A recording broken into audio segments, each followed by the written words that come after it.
नमस्कार विद्यार्थी मित्रांनो, मी सागर जगताप सर स्वागत करतोय पुन्हा एकदा आपल्या या YouTube प्लॅटफॉर्मवरती। विद्यार्थी मित्रांनो, पवित्र पोर्टल प्रणाली 2025-26 संदर्भात महत्त्वपूर्ण अशी अपडेट हाती आलेली आहे। आपल्याला माहिती आहे, सर्वांपर्यंत ही बातमी पोहोचलेलीच असेल की नुकतंच प्रसिद्धी पत्रक जारी केलेलं आहे। ज्या प्रसिद्धी पत्रकामध्ये विद्यार्थ्यांसाठी जे पवित्र पोर्टलवरती ऑलरेडी ज्यांनी रजिस्ट्रेशन केलं आहे त्यांच्यासाठी प्रेफरन्स फॉर्म भरण्यासाठी किंवा संस्था निवड असेल किंवा प्राधान्यक्रम देण्यासंदर्भात लॉक करण्यासंदर्भात मुदत देण्यात आलेली आहे। सर ते शेवटी आपल्याला माहिती काहीच दिवसापूर्वी जेवढ्या काही संस्थांच्या जागा असतील किंवा स्थानिक स्वराज्य संस्थांच्या जागा असतील त्या अपलोड करण्यासाठीची मुदत देण्यात आली होती। वारंवार ती पुढे ढकलण्यात आली होती, वाढवण्यात आली होती। सर ते शेवटी मागच्याच महिन्यामध्ये ती शेवटची मुदतवाढ झाली आणि आपल्याला आस लागली होती कधी एकदाची भरती प्रक्रिया सुरू होईल। कधी आपल्याला माहिती आहे, जोपर्यंत प्रेफरन्स भरायला सुरुवात होत नाही तोपर्यंत प्रत्यक्षात भरती प्रक्रिया सुरू होत नाही। आणि अगदी त्या संदर्भात एक अपडेट हाती आली आणि ज्यामध्ये नुकतंच प्राधान्यक्रम जनरेट व लॉक करण्यासंदर्भात अधिसूचना देण्यात आलेल्या आहेत। काय आहे ते प्रसिद्धी पत्रक जाणून घेऊयात व्हिडिओच्या माध्यमातून। तत्पूर्वी चॅनलला नवीन असाल तर चॅनल सबस्क्राइब करायचा आहे, व्हिडिओ शेअर करायचा आहे। तुम्हाला याबाबत काय वाटतं कमेंट बॉक्स थ्रू जरूर कळवायचे आणि माहिती आवडली असेल तर जाता जाता लाईकच्या स्वरूपात प्रतिक्रिया द्यायला विसरायचं नाही। विद्यार्थी मित्रांनो, जाणून घेऊयात आपण प्रसिद्धी पत्रकामध्ये कोणत्या बाबी नमूद केलेल्या आहेत। पहा, शिक्षक अभियोग्यता व बुद्धिमत्ता चाचणी 2025 नुसार पवित्र पोर्टल मार्फत शिक्षक पदभरतीसाठीच्या रिक्त जागांसाठी प्राधान्यक्रम जनरेट करण्याबाबत व लॉक करण्याबाबत बघा, ज्यामध्ये आपल्याला ज्या ज्या काही आता सरळ जवळजवळ 38 अशा अधिसूचना दिलेल्या आहेत। सर्वच आपल्याला म्हणजे डिटेलमध्ये सांगण्याची आवश्यकता नाही, सर्वांपर्यंत ती PDF येणार आहेत। त्यातलं महत्त्वपूर्ण बाबी आपण त्याच्यावरती प्रकाश टाकूयात। बघा, 30/5/2026 ते 2/6 मध्ये बघा ह्या मुदतवाढ करण्याच्या संदर्भात आली होती। सदर चाचणीमध्ये 2,28,808 उमेदवारांनी नोंदी केल्या, हे आपल्याला माहितीच आहे। जुन्या काही असणाऱ्या सूचना त्याच्यामध्ये ऍड झालेल्या आहेत, त्यामुळे तो पूर्णतः आतापर्यंत झालेली प्रक्रिया प्रोसेस तिथं नमूद केलेली आहे।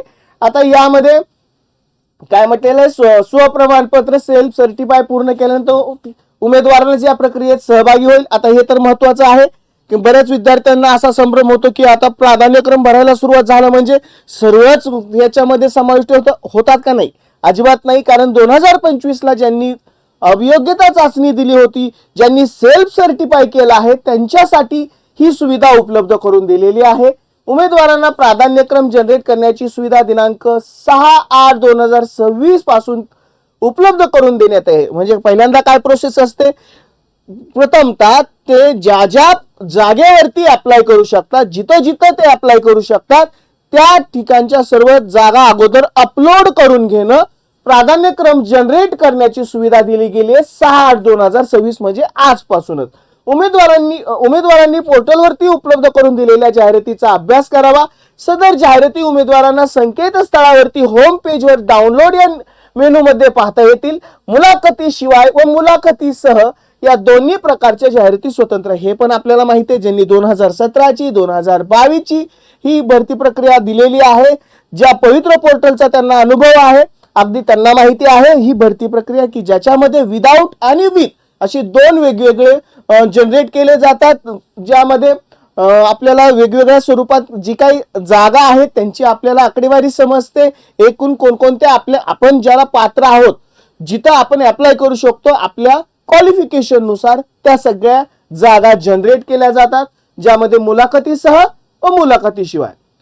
उमेदवारांना लॉग इन केल्यानंतर जनरेट प्रेफरन्स या मेनू मध्ये वापर करावा। आता ही प्रोसेस सांगितले कशा प्रकारे ते जनरेट करायचं, कशा प्रकारे तुम्ही त्या तुमच्या लॉग इन वरती जाऊन त्या पूर्णतः प्रेफरन्स जनरेट करायचे, ज्यामध्ये मुलाखतीशिवाय मुलाखतीसह बरोबर ती प्रक्रिया झालेली आहे। आता सगळ्यात महत्त्वाचं ही किती दिवसासाठी आहे।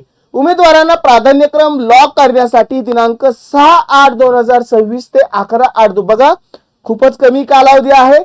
6 ते 11 म्हणजे आजचा दिवस पकडायचा। आता सूचना आली आहे साधारणतः दुपारनंतर, म्हणजे आजचा पूर्ण राहिलेला दिवस आणि तिथून पुढचे साधारणतः आपल्याला 6 5-5.5 दिवस आपल्याला फक्त कालावधी मिळत आहे.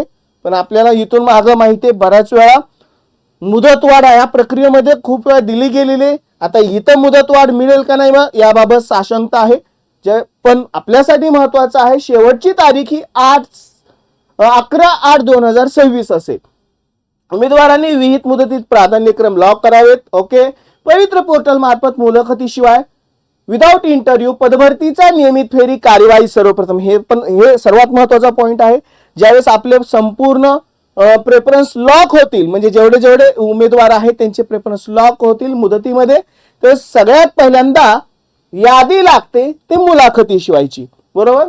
शासन निर्णय 2/4/2026 मधील तरतुदीनुसार चाचणी परीक्षेतील गुण मुलाखतीशिवाय विथ इंटरव्ह्यू मुलाखतीसह या निवडीच्या प्रकारासाठी मिळून केवळ एकवेळ निवड. आता हे सगळे नियम खाली दिलेले आहेत. कशा पद्धतीने त्याची निवड केली जाते, या वर्षीच्या नियमामध्ये किती प्रेफरन्स दिले गेलेले आहे, 100 प्राधान्यक्रम लॉक करता येतील.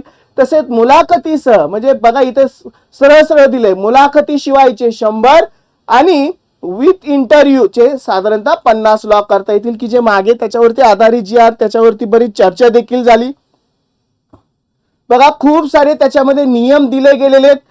यामध्ये जवळजवळ आता ही सगळीच आपण सर्वांकडे ही PDF उपलब्ध झालेली 100% आहे, कारण सर्व अपडेटेड विद्यार्थी आहेत, सर्वांना माहित आहे. आता ही PDF आपल्याला कुठे उपलब्ध होईल, टेलिग्राम कुठल्याही चॅनल, आता सध्या शिक्षक भरतीवर आधारित खूप सारे चॅनल आहेत त्याच्यावरती ही PDF आली असेल. एकदा ती डाउनलोड करून घ्या. त्यामध्ये तुम्हाला विविध माहिती संपूर्ण वाचून घ्या. जे याच वर्षी प्रेफरन्स फॉर्म भरणार आहेत, प्राधान्यक्रम भरणार आहेत, ते पहिल्यांदा जनरेट कसे करायचे, त्यानंतर विदाउटचे कसे लॉक करायचे, विथचे कसे लॉक करायचे, ते एकदा प्रोसेस समजून घ्या. ती समजण्यासाठी संपूर्ण माहिती या PDF स्वरूपात उपलब्ध करून दिलेली आहे. ती संपूर्ण समजून घ्या. ज्यांनी याच्या आधी ही प्रक्रियेचा अनुभव घेतलेला आहे त्यांना कमी अडचणी येतील नाही असं नाही, कारण आता ही प्रक्रियाच मुळात बराच कालावधीनंतर सुरू होते. त्याच्यामुळे परत सगळ्या गोष्टी आपल्याला नवीन पद्धतीने सुद्धा समजून घेणं गरजेचं आहे. तर ही आहे सूचना, सर्वांनी पर्यंत ती पोहोचली असेल. कृपा करून सर्वांनी ती पहा.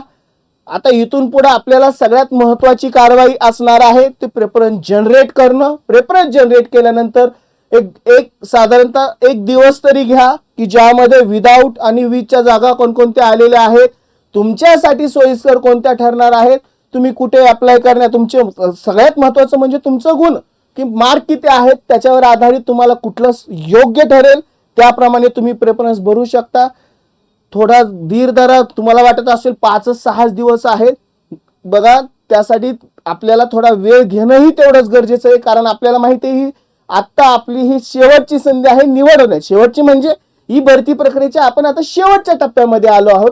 एकदा का लॉक केल्यानंतर आपल्याला पुढे त्यानंतर निवड प्रक्रियेमध्ये समाविष्ट होणार आहे. त्याच्यामुळेच ही प्रक्रिया नीट समजून घ्या. थोडा वेळ घ्या, थोडाच घ्या, त्याच्यापेक्षा जास्त घेताल आणि आपल्याला माहिती आहे एकतर कालावधी खूपच कमी आहे. चला अपडेट नक्की तुमच्यापर्यंत पोहोचले असेल. जे विद्यार्थी याच्याशी संलग्न आहेत त्यांच्यापर्यंत ही माहिती पाठवा.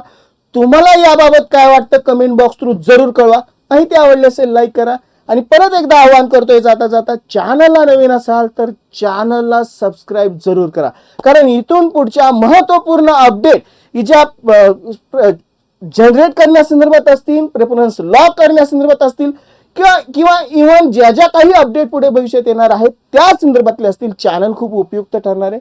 चला विद्यार्थी मित्रांनो, या महत्त्वपूर्ण माहितीसह मी सागर जगताप सर इथं थांबतोय. पुन्हा भेटू अशा स्वरूपाच्या अपडेटसह. Good bye and take care.